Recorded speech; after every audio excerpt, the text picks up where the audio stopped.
അവന്തികയുടെ ജന്മരഹസ്യം പുറത്തേക്ക്.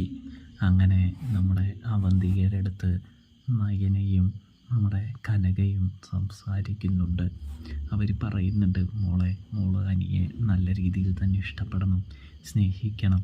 അനി നല്ലൊരു പയ്യനാണ്, അവന് നല്ലൊരു വിവാഹ ജീവിതം ഉണ്ടാകണമെന്ന് മാത്രമാണ് ആഗ്രഹം എന്ന് പറയുന്നത് കാണാനായിട്ട് കഴിയും. ഇതേ സമയം അവന്തികയാണെങ്കിൽ നന്ദുവിൻ്റെ കാര്യം പറയുന്നുണ്ട്. അപ്പോഴാണെങ്കിൽ നയന പറയുന്നുണ്ട്, അങ്ങനെ ഒരു ചിന്തയും നിൻ്റെ മനസ്സിൽ കയറേണ്ടതില്ല.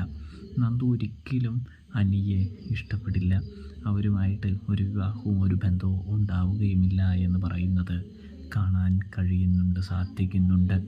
ഇതിനിടയിലാണെങ്കിൽ നമ്മളെ നവ്യയുടെ അടുത്ത് കനക പറയുന്നുണ്ട്, നീ എന്ന് ആബിയുടെ കൂടെ കൂടിയോ അന്ന് തൊട്ട് നീ ചീത്തയാണ്.